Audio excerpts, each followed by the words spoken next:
Assalamu alaikum. This is me, Dr. Salahuddin Shinwari, your anatomy teacher. Okay, guys, we are going to start a very new subject, anatomy. Anatomy start करेंगे. इंशाल्लाह anatomy में हम जो study करेंगे, पहले हम जाएंगे जनरल anatomy, फिर उसके बाद हम आगे जाएंगे like upper limb, lower limb, abdomen, thorax and head and neck anatomy में. ठीक है, तो हम तरतीब वाइज से बहुत इजी से स्टार्ट करेंगे और कॉम्प्लिकेटेड पे ख़त्म करेंगे. तो स्टार्ट करते हैं एनाटॉमी. एनाटॉमी को हम बहुत ही आसान अल्फाज में डिस्कस करने वाले हैं. एनाटॉमी याद रखें, सबसे पहले जो चीज़ है वो ये है कि एनाटॉमी कैसे कहते हैं. बाद की चीज़ें तो बाद में डिस्कस होगी, लेकिन स्टार्ट करेंगे कि पहले एनाटॉमी वर्ड का मतलब क्या है. ठीक है, याद रखिए कि ये जो एनाटॉमी वर्ड है ये हमारे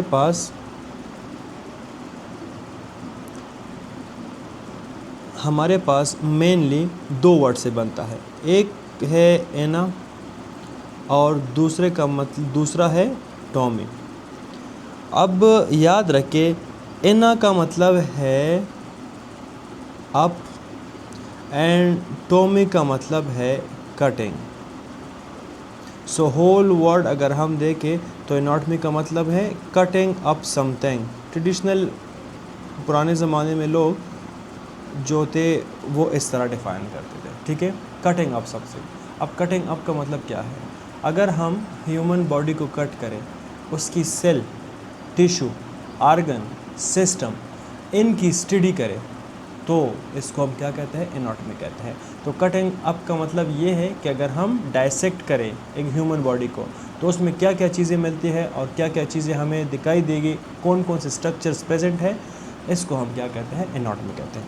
तो अगर डिफिनीशन को देखा जाए तो डिफिनीशन कैसी होगी? The study of body structures. The study of body structures. अब इसमें कौन कौन से आते हैं? फॉर एग्ज़ाम्पल स्टार्ट करते हैं from the very lower, cell. दूसरा टिश्यू. तीसरा ऑर्गन, सिस्टम. अगर इन चीज़ों की हम क्या करें? स्टडी करें, तो इस स्टडी को हम अपने मेडिकल के लैंग्वेज में क्या कहते हैं? एनाटॉमी कहते हैं. ठीक है, अब याद रखें कि ये जो एनाटॉमी है ये हमारे पास 3 किस्म की है.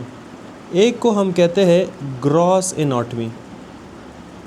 एक को हम क्या कहते हैं? Gross anatomy. दूसरे को हम कहते हैं माइक्रोस्कोपिक एनाटॉमी. Microscopic anatomy. तीसरे को हम क्या कहते हैं?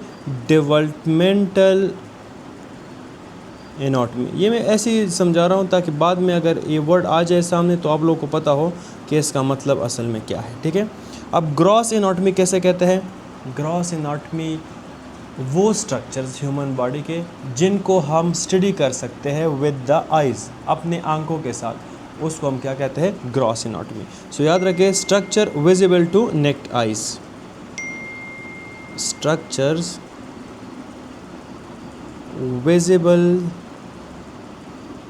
टू नेक्ड आइज़, वो स्ट्रक्चर्स जिसको हम अपने आंखों से देख सकते हैं, स्टडी कर सकते हैं, उसको हम क्या कहते हैं? Gross anatomy. अब माइक्रोस्कोपिक एनाटॉमी डिफाइन करने की ज़रूरत ही नहीं, ये सिंपल है. स्ट्रक्चर्स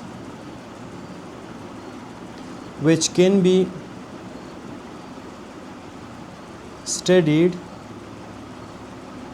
विद, ये ई बार का मतलब क्या है? With microscope. Developmental anatomy. याद रखें, developmental is changes in the structures. Structures during development. अगर डेवलपमेंट के दौरान जो स्ट्रक्चर्स में चेंजेस आते हैं उनको हम क्या कहते हैं? Developmental anatomy. तो ये जस्ट जनरल था कि अगर कोई बंदा आपसे पूछे ग्रॉस एनाटॉमी क्या है या ग्रॉस एनाटॉमी कैसे कहते हैं, तो ग्रॉस लफ्ज़ आपको आगे बहुत ज़्यादा सुनने को मिलेगा. तो आपको पता होना चाहिए कि ग्रॉस का मतलब क्या है. ग्रॉस का मतलब सिंपल है, जो स्ट्रक्चर है जिसको हम अपनी आंखों से देख सकते हैं. Clear up to this? Very good. Now to start the anatomy we need certain terms to be known. कुछ ऐसे टर्म्स है, टर्मिनोलॉजीज़ है एनाटॉमी में जिसको याद करना इम्पॉर्टेंट है, क्योंकि वो लफ्ज़ आगे बार बार रिपीट होंगे एनाटॉमी के दौरान, तो फिर हर दफ़ा हम उसको डिस्कस नहीं कर सकते। हम टर्मिनोलॉजीज़ पढ़ेंगे और फिर वही टर्मिनोलॉजीज़ आगे जाके अप्लाई करेंगे किस में, एनाटॉमी में। Clear? Okay, so let me start with the basic terminologies.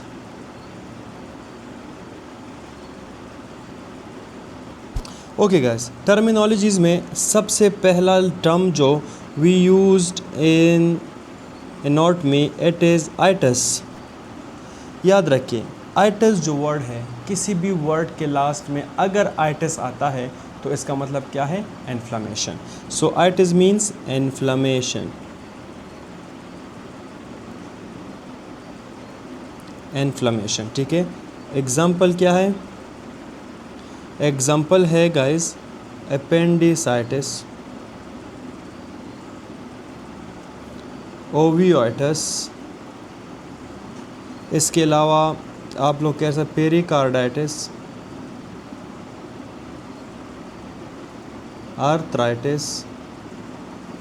तो देखिए, अब इन सब वर्ड्स के लास्ट में क्या है, आइटिस आइटिस आइटिस आइटिस। तो इसी तरह जिस भी वर्ड के लास्ट में आप लोगों को आइटिस लफ्ज़ मिले, बस समझ जाए कि ये क्या है, किसी चीज़ की तो इन्फ्लेमेशन हुई है। अब क्वेश्चन ये राइज होता है कि सर इन्फ्लेमेशन तो ठीक है, इन्फ्लेमेशन कैसे कहते हैं? So let me tell you about the inflammation कि व्हाट इज़ इन्फ्लेमेशन। देखिए, इन्फ्लेमेशन तो आप लोगों ने बहुत सुना होगा कि इन्फ्लेमेशन हुई है, इन्फ्लेमेशन हुई है। असल में इन्फ्लेमेशन कैसे कहते हैं, लेट मी टेल यू। याद रखें, inflammation it is the response, it is the response shown by normal tissue against injured tissue or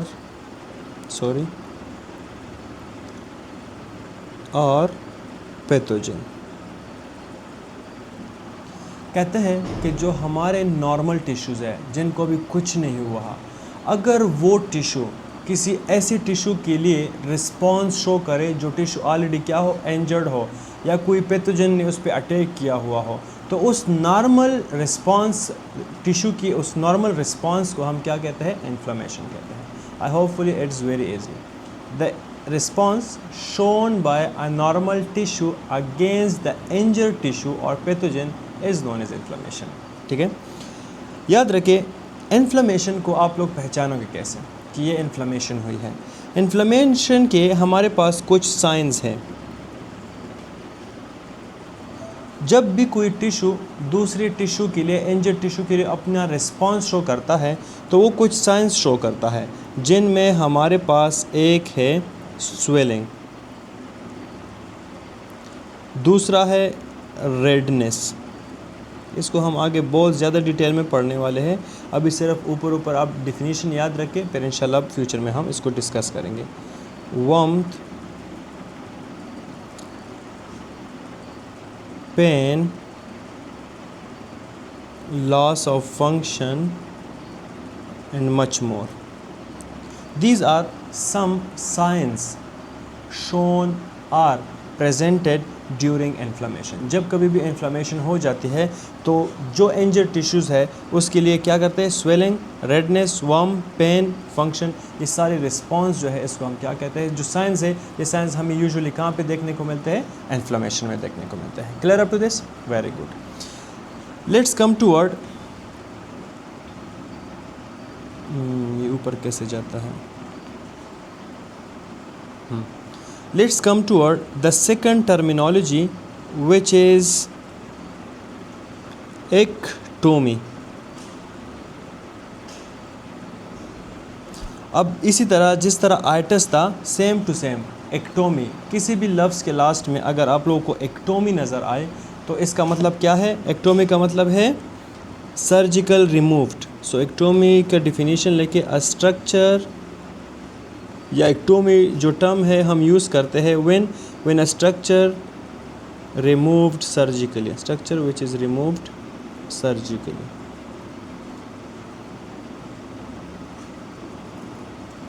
अगर कोई भी स्ट्रक्चर हम सर्जरी करके उसको रिमूव करते हैं, उसके लिए हम क्या लफ्ज़ यूज़ करते हैं? एक्टोमी। एक्टोमी का मतलब है cut down to something, cut down, remove something, ठीक है। फॉर एग्जांपल आप लोगों ने वर्ड सुने होंगे, एग्जांपल मैं लिख देता हूँ आप लोग के लिए। अपेंडिक्टोमी, अपेंडिक्स को हम क्या करते हैं? रिमूव करते हैं। इसके अलावा लिम्फेक्टोमी, सल्फेंजियोक्टमी, इसके अलावा कोलेसिस्टेक्टोमी। अब देखें इन सब वर्ड्स के लास्ट में क्या है? Ectomy, ectomy, ectomy, ectomy. तो सेम किसी भी लफ्ज़ के लास्ट में एक्टोमी आए मतलब क्या है? सर्जिकली चीज़ रिमूव हो गई है। Next terminology, next term is ostomy.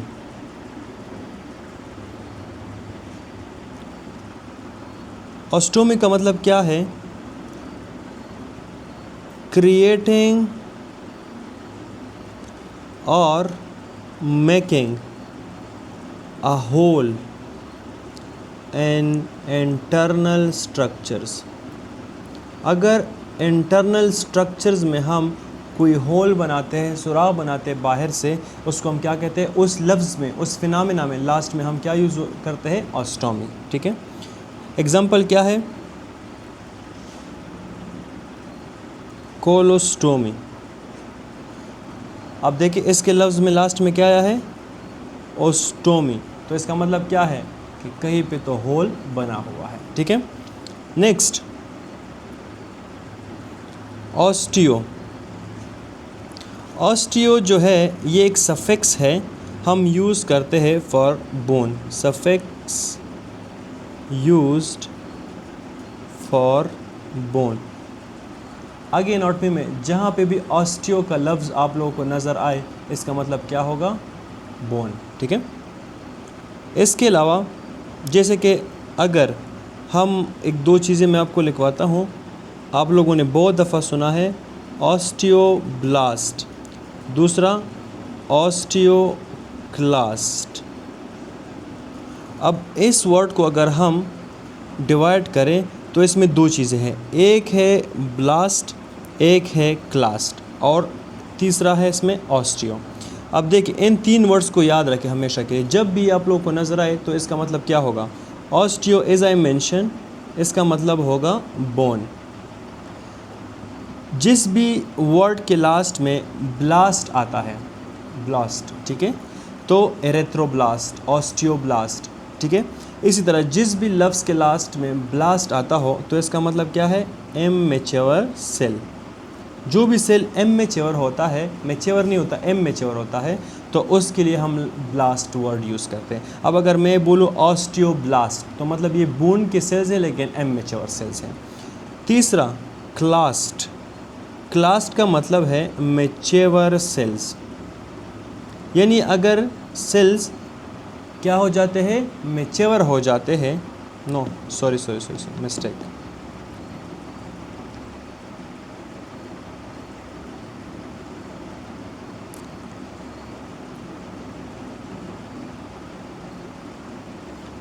वो तो साइट है मैच्योर के लिए। क्लास्ट का मतलब है डिज़ॉल्विंग सेल्स, या इसको हम बोन मैक्रोफेज भी कहते हैं। क्लास्ट का मतलब है ये सेल क्या करते हैं? बोन को डिज़ॉल्व करते हैं, दे ईट द बोन, बोन को खाते हैं। और एक याद रखे लफ्ज़ है साइट, तो जिस भी लफ्ज़ के लास्ट में साइट आता है तो इसका मतलब होता है मैच्योर सेल्स। क्या सेल्स? मैच्योर सेल्स, ठीक है। तो अब देखिए अगर मैं बोलूँ ऑस्टियोब्लास्ट तो इमैच्योर बोन सेल, अगर मैं बोलूँ ऑस्टियोसाइट्स, साइट्स, तो मतलब क्या होगा? Mature bone cell. अगर मैं बोलूँ एरेथ्रोब्लास्ट तो इमेच्योर रेड ब्लड सेल्स। अगर मैं बोलूँ एरेथ्रोसाइट्स तो इसका मतलब क्या है, मेच्योर रेड ब्लड सेल। तो ब्लास्ट एंड साइट एंड क्लास्ट, तो ये तीन चीज़ें भी अपने पास याद रखें, ठीक है। नेक्स्ट कॉन्ड्रो, एक तीसरा सफिक्स हम यूज़ करते हैं एनाटॉमी के अंदर, कॉन्ड्रो। याद रखें कॉन्ड्रो का मतलब सिंपल है, इट इज़ अ सफिक्स, ये भी एक सफिक्स है यूज्ड फॉर कार्टिलेज। कार्टिलेज के लिए हम क्या कर रहे हैं, यूज़ करते हैं, ठीक है। जैसे इसी तरह अगर कॉन्ड्रो के साथ एक लफ्ज़ आप लोग सुनते होंगे कॉन्ड्रोब्लास्ट या कॉन्ड्रोसाइट्स, आप लोगों ने सुने होंगे एनाटॉमी के अंदर, बट लेट्स रिव्यू। कॉन्ड्रोब्लास्ट, अब ब्लास्ट का मतलब भी आप जानते हो इमेच्योर सेल, साइट का भी मतलब जानते हो इमेच्योर सेल, और कॉन्ड्रो आप लोगों ने अभी सीख लिया कि मतलब क्या है, कार्टिलेज। तो ये जो कॉन्ड्रोब्लास्ट है they are immature cartilage cells, immature cartilage cells. लेकिन अगर मैं कॉन्ड्रोसाइट्स आपसे पूछूं तो सिंपल है, mature cartilage cells, mature cartilage cells. Clear है, वेरी सिंपल। नेक्स्ट याद रखिए अपने पास। Okay, before to start the next one let me tell you some more thing. यहाँ पे हमने दो चीज़ें डिस्कस की, एक है ऑस्टियो, एक है कॉन्ड्रो। ऑस्टियो एंड कॉन्ड्रो, चले शाबाश बताएं। ऑस्टियो का मतलब क्या है, बोन, ऑस्टियो का मतलब बोन।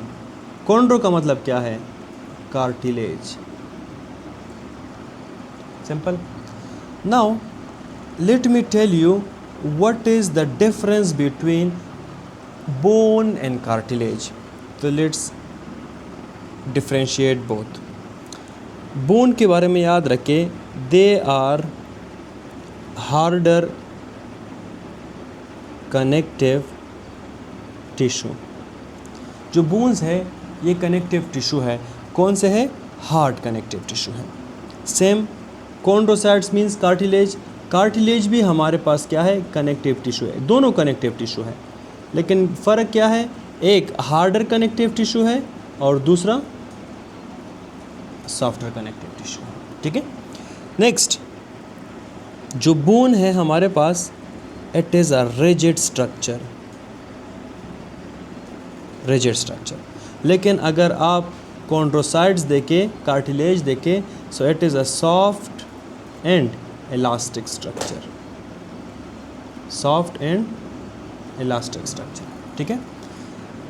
तीसरा, जो बोन्स है इसमें हमारे पास कोलेजन टाइप 1 मौजूद है, कोलेजन टाइप 1। लेकिन जो हमारे पास कार्टिलेज है इसके अंदर मौजूद है collagen type 2। It's also a difference between bone and cartilage, ठीक है। इसमें और भी बहुत ज़्यादा डिफरेंसेस है बोन्स एंड कार्टिलेज, लेकिन आई थिंक सो कि इस लेवल तक, सिर्फ बेसिक लेवल तक इतना ही काफ़ी है, ठीक है। बस जस्ट आपसे अगर कोई बंदा पूछे कि tell me some differences between bones and cartilage, you must know that bones contain collagen type 1, cartilage contain collagen type 2. Bones are harder structures, softer and elastic structures are cartilage, and bones and both are connective tissue, but one is hard and one is soft. Clear? Okay, good.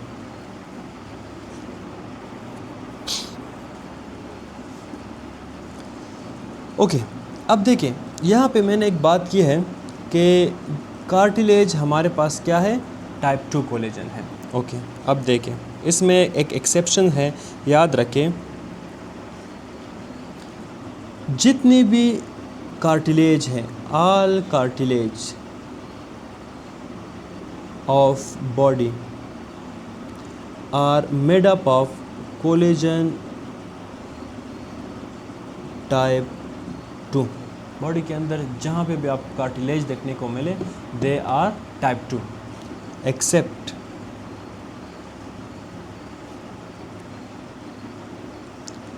Fibro cartilage,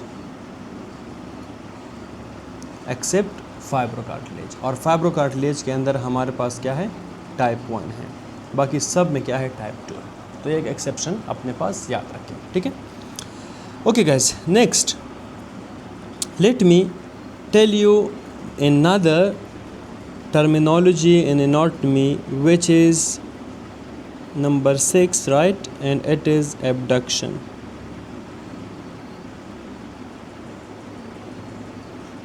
abduction को आगे हम बहुत detail में पढ़ने वाले हैं, like हर जगह पे, अपर लिम्ब में, लोअर लिम्ब में हम मसल्स जब पढ़ेंगे तो उसमें हम फिर इसको डिस्कस करेंगे कौन से मसल्स एबडक्शन करते हैं, कौन से मसल्स एडक्शन करते हैं, कौन से सरकमडक्शन करते हैं, वो हम फिर डिटेल में पढ़ेंगे। But for now just theory purpose के लिए रिमेंबर कि अगर बॉडी का कोई पार्ट क्या करे, मूवमेंट करे away from the body, then it is called abduction. So movement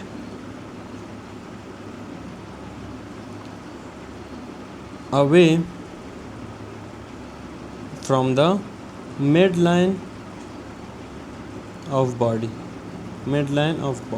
I'll tell you, don't worry. For example अगर मैं अपने बॉडी को बिल्कुल बीच से काटूँ, ठीक है, बिल्कुल बीच से, तो ये एक मिड लाइन है बॉडी का, ठीक है। अब अगर कोई स्ट्रक्चर, अगर मैं एनाटॉमिकल पोजीशन में खड़ा हो जाऊँ, तो अगर कोई स्ट्रक्चर इस मिड लाइन से दूर उस साइड पे मूवमेंट करे away from the midline, then it is called abduction, ठीक है। अगर मिड लाइन से अवे एबडक्शन है, तो अगर मिड लाइन के पास मूवमेंट होता है तो वो कौन सा होगा, adduction. So the second one is adduction. और डिफाइन कैसे करेंगे, very simple, movement toward the midline, ठीक है। Next we have a terminology, flexion. What is flexion? Body में मसल्स मौजूद हैं और कुछ ऐसे मूवमेंट्स हैं जिसमें ये मसल्स शॉर्टन हो जाते हैं, और कुछ ऐसे हैं जिसमें मसल्स एक्सटेंड हो जाते हैं, लेंथी हो जाते हैं। तो वो मूवमेंट्स जिसमें मसल्स क्या हो, शॉर्टन हो जाते हैं, they are called flexion. So the movement which makes muscles shorten, ठीक है। और अगर कोई मूवमेंट है जो मसल्स को, the movement which makes muscles lengthy या extend, उसको हम क्या कहेंगे, एक्सटेंशन। तो देखिए फ्लेक्शन एंड एक्सटेंशन में क्या डिफरेंस है। फ्लेक्शन मसल्स को शॉर्टन करेंगे, एक्सटेंशन मसल्स को एक्सटेंड करेंगे। अब अगर मैं इस फोर आर्म को देखें, this is my forearm, okay, and I will move like that. So इस दौरान जो मेरे मसल्स है इंटीरियर कंपार्टमेंट के, वो क्या हो जाते हैं, शॉर्टन हो जाते हैं। तो दिस इज़ कॉल्ड फ्लेक्शन। लेकिन अगर मैं एक्सटेंड करूँगा हाथ को, this is called extension. Extend हो गया मेरा हाथ, तो इसमें मेरे मसल्स क्या हो जाते हैं, स्ट्रेच हो जाते हैं।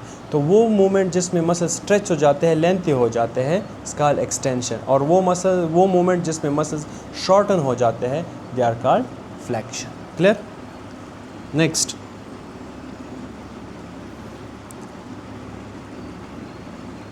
सरकमडक्शन। एक और टर्म यूज़ करते हैं हम usually, which is known as circumduction. अब देखिए सरकमडक्शन किसे कहते हैं। चार मूवमेंट्स हमने पढ़े हैं, abduction, adduction, flexion and extension. Abduction plus adduction plus flexion plus extension, इन चारों मूवमेंट्स को एक साथ हम क्या कहते हैं, सरकमडक्शन कहते हैं, ठीक है। The combination of all the movements, flexion, abduction, adduction, extension, is known as circumduction. Circumduction movement आप लोगों को यूजुअली कहाँ पे देखने को मिलता है, do you know, shoulder joint, shoulder joint, do you know hip joint? In joints में आपको जो मूवमेंट नज़र आता है वो कौन सा होता है? सर्कमडक्शन होता है, ठीक है। Next, we have a certain positions in the anatomy which is known as lithotomy position. एक जनरल याद रखिए अपने पास, इसको हम सर्जरी में भी पढ़ेंगे, but for now also remember till anatomy. Lithotomy position, अगर एक बंदा है और वो lying on back with raised leg, this is known as lithotomy position. और ये पोजीशन हम कब पेशेंट को कहते हैं? Patient with at the time of delivering a fetus. जब एक बच्चा पैदा होता है तो जो डिलीवरी टाइम होता है, लेबर टाइम होता है, उस दौरान जो फीमेल होती है उसकी जो पोजीशन होता है जिसमें वो बैक साइड पे लेट के दोनों पैर ऊपर करते हैं, उस पोजीशन को हम क्या कहते हैं? लिथोटोमी पोजीशन कहते हैं, ठीक है।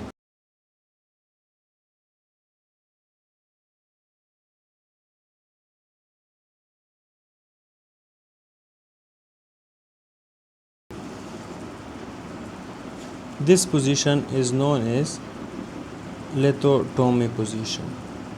Okay, this position is known as lithotomy position. और याद रखें इस पोजीशन के दौरान देखें lying on the back and with raised leg, तो इसको हम क्या कहते हैं? Lithotomy position. और अक्सर जो लेबर होता है, बच्चा पैदा करने का टाइम जो होता है, उस दौरान फीमेल की जो पोजीशन होता है वो कौन सा होता है? लिथोटोमी पोजीशन होता है। Clear? Okay, next we have another position known as supine position. supine position, ठीक है। अब याद रखें supine position कैसे कहते हैं? when the patient is lying on a back and the abdomen facing upward. same to same position है, but इसमें raised leg नहीं होगा, ठीक है। lying on back plus abdomen facing upward, ठीक है।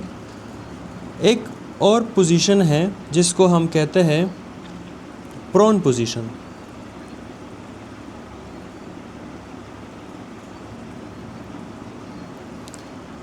प्रोन पोजीशन बिल्कुल अपोजिट है सुपाइन पोजीशन के। Lying on abdomen plus back facing upward, ठीक है। मैं पोजीशंस दिखाना चाहूँगा, लेट मी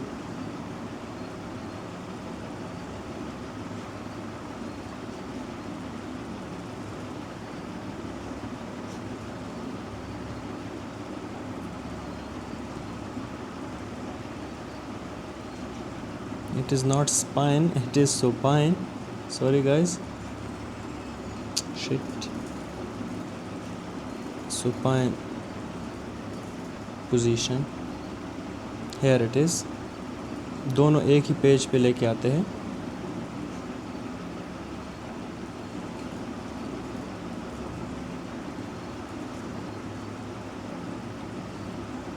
आप देखिए इस पोजीशन को, एक में देखें अगर आप लोगों को नज़र आए तो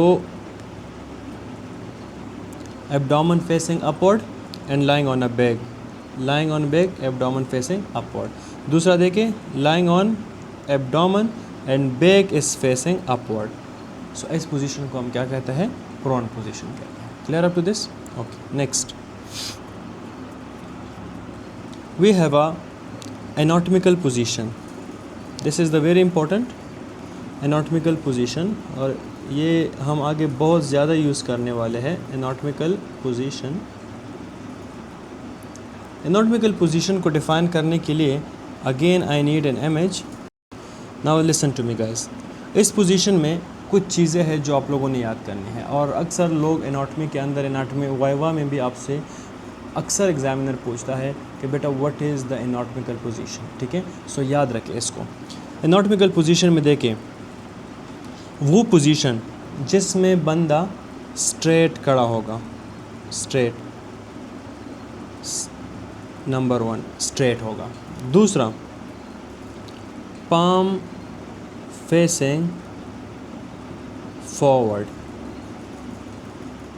अगर आप इसके पाम को देखें तो it is facing upward, sorry forward not upward. तीसरा, लुकिंग फॉरवर्ड, इसका जो आई होगा, आई साइड, वो भी बिल्कुल फॉरवर्ड होगा। 4, बोथ हैंड्स या arms will be kept adjacent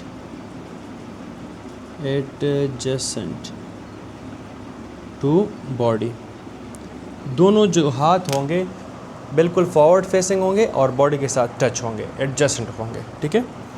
अब देखिए दोनों हाथ क्या है, एडजेसेंट है कि नहीं है, ठीक है। इसके अलावा पांचवा एक चीज़ है जो इसके फीट्स है, they will be also together, दोनों फीट्स क्या होंगे, टुगेदर होंगे, टच होंगे एक दूसरे के साथ, ठीक है। So this position is actually the anatomical position. Clear guys? Looking forward, straight, palm facing forward, बिल्कुल adjacent to the body, and both feets will be joint together, okay, मतलब वो दोनों एक दूसरे के साथ जुड़े हुए होंगे, ठीक है। So this position is known as anatomical position. Next, in future in anatomy we will use a word known as superior। एक सुपीरियर होता है बड़ा, वो नहीं, ठीक है। यहाँ पे एनाटॉमी के अंदर सुपीरियर का मतलब होगा एनीथिंग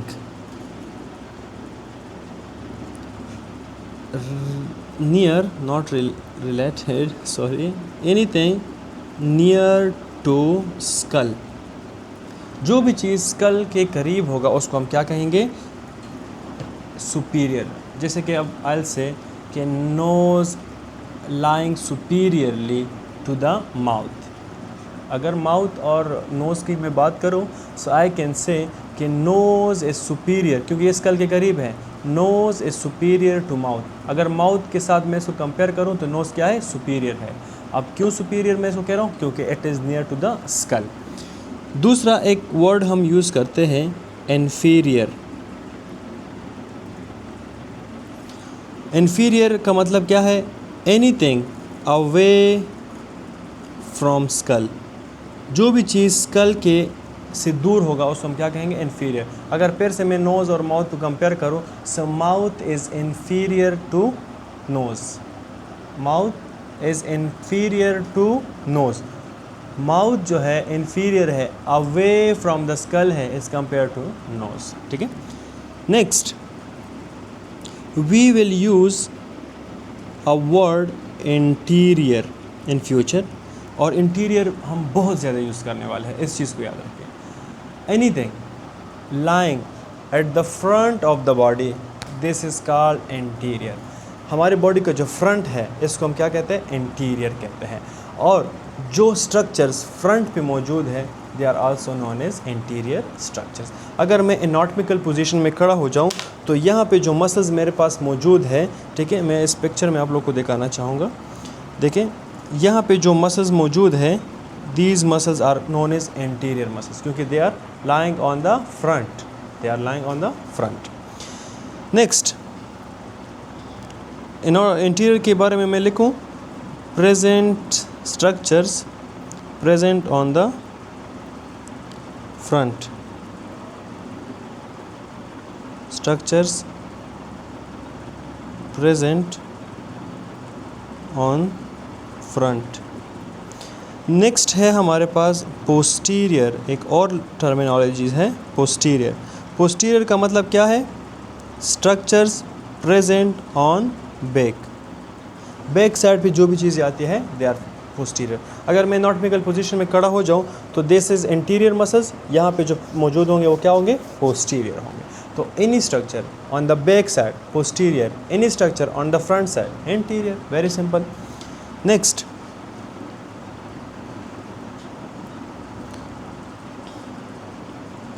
proximal,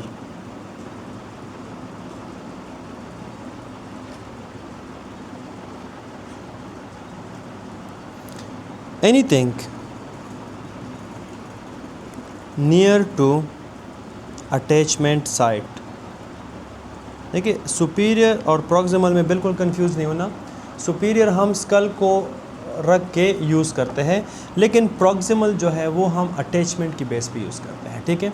अब अगर फॉर एग्जांपल मैं शोल्डर जॉइंट है, ये अटैचमेंट है, अगर कोई स्ट्रक्चर मैंने इसकी रिलेटेड बोलना है तो मैं कहूँगा कि this structure is proximal to this one, ठीक है। अगर कोई जगह की अटैचमेंट के हिसाब से हम उसको पोजीशन देना चाहते हैं तो उसको हम क्या कहें, प्रॉक्सिमल यूज़ करेंगे। वो स्ट्रक्चर्स जो बिल्कुल अटैचमेंट के करीब होते हैं उसको हम क्या कहेंगे, प्रॉक्सिमल। मैं एग्जांपल दे देता हूँ आप लोगों को, कोई मसला नहीं। डिस्टल एक और टर्मिनोलॉजी है, वो क्या है, डिस्टल। इसको हम कैसे डिफाइन करेंगे, anything away from attachment. Attachment से कोई भी चीज़ अगर दूर होता है उसको हम क्या कहते हैं, प्रॉक्सिमल कहते हैं, ठीक है। अब फॉर एग्जांपल मैं अपने हाथ पे यहाँ पे एक ए लिखता हूँ, या इधर देखें, I draw this is a hand, okay, and this is a shoulder joint, okay. यहाँ पे मैं 2 पॉइंट्स लिखूँगा, एक लिखूँगा पॉइंट ए और एक लिखूँगा point B. I will say कि the point A is proximal to point B. Why? Because ये जो ए है ये शोल्डर के करीब है, या A is present proximally to point B. तो anything which is near to the attachment आपने खुद लेनी है, ठीक है। जहाँ पे आप उसको ले सकते हैं, शोल्डर जॉइंट को आप ले सकते हैं, अपने एल्बो जॉइंट को ले सकते हैं, एनीथिंग यू कैन। तो जो भी स्ट्रक्चर्स आप ओरिजिन को लेके जो अटैचमेंट है उसकी रिलेटेड आप लोगे तो वो क्या होगा, नियर टू अटैचमेंट प्रॉक्सिमल होगा and away from the attachment distal होगा। मैं इस तरह बोलूँगा कि B is distal to A, ठीक है। बी जो है ये दूर है as compare to A from the attachment side. A is proximal to B, A is near to attachment as compared to B। तो जो चीज़ अटैचमेंट के करीब proximal, away from the attachment distal, very simple। आगे जब हम इंशाल्लाह anatomy में use करेंगे जगह जगह पे ये पॉइंट्स और जो अटैचमेंट हम लेके आएंगे फिर आप लोगों को बहुत ज़्यादा क्लियर हो जाएगा, ठीक है। Next, another thing we used in anatomy is superficial। What is superficial? Anything near to the skin, anything near to skin will be superficial। जो भी चीज़ स्किन के करीब होता है, डीप स्ट्रक्चर्स में अगर स्किन को हम ओपन करें तो नीचे जो dermis, epidermis, hypodermis, then muscles, then bones, तो अगर मैं कहूँ तो अगर देखें अब इस हाथ की अगर हम बात करें तो इसमें सबसे नीचे बोन्स है, फिर बोन्स के ऊपर क्या है, मसल्स है। तो muscles are superficial to bone, क्योंकि मसल्स क्या है, स्किन के करीब है। तो anything near to the skin will be superficial. Deep, another terminology, deep. Deep का मतलब क्या है, anything away from skin. Skin से जो भी चीज़ दूर होगी वो क्या है, डिस्टल है। अब बोन्स आर डीप है, बोन्स आर डीप टू, या bones are deep structures as compare to muscles, क्योंकि वो स्किन से दूर है। एक और वर्ड यूज़ करते हैं मीडियल और लेटरल, ये 2 वर्ड्स हैं last, medial and lateral. Guys मैं यहाँ पे एक स्ट्रक्चर ड्रॉ करूँगा, या यहाँ पे एक पिक्चर है वहीं पे हम करते हैं इस पे। ये स्ट्रक्चर है। इस स्ट्रक्चर को देखें, मैंने क्या किया है स्ट्रक्चर का, मैंने बिल्कुल मिड लाइन इस पे क्रॉस किया है। मैंने इस बदन बॉडी को दो हिस्सों में क्या किया है, तकसीम किया है दो हिस्सों में, ठीक है। मिड लाइन, ये इस लाइन को मैं क्या नाम दूंगा, it is a mid line. अब देखिए, जो भी स्ट्रक्चर्स इस मिड लाइन के क्या होंगे, नियर होंगे, जो भी स्ट्रक्चर्स मिड लाइन के नियर होंगे वो क्या होंगे हमारे पास, दे आर मीडियल स्ट्रक्चर्स। और अगर कोई स्ट्रक्चर हमारे पास मिड लाइन से क्या हो, अवे हो, they are called lateral structure. अब देखें, mid line, nose, eyes, ear, ये तीन स्ट्रक्चर्स है ना। मैं क्या कहूँगा कि eye is present medially to ear. मैं क्या, इसका मतलब क्या है कि मेरी जो आइज़ है they are present near to medial as compare to air.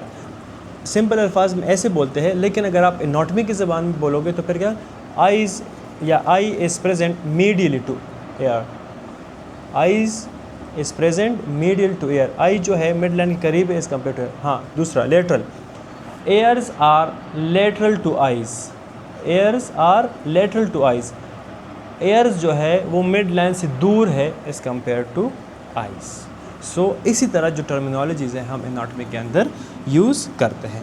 Hope guys it is clear.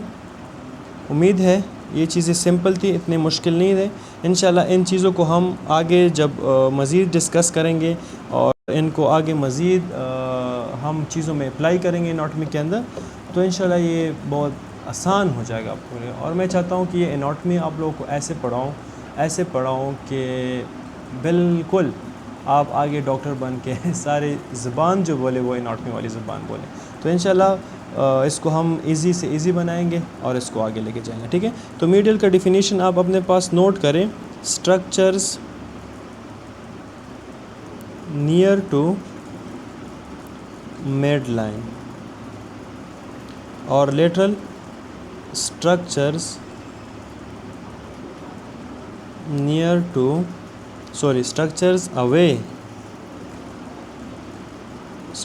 Away from mid line. तो आगे हम एनाटॉमी के अंदर यही टर्मिनोलॉजीज़ जो है यूज़ किया करेंगे, ठीक है, ताकि आप लोग को एनाटॉमी की ज़बान समझ आ जाए। थैंक यू गाइस, अल्लाह हाफ़िज़।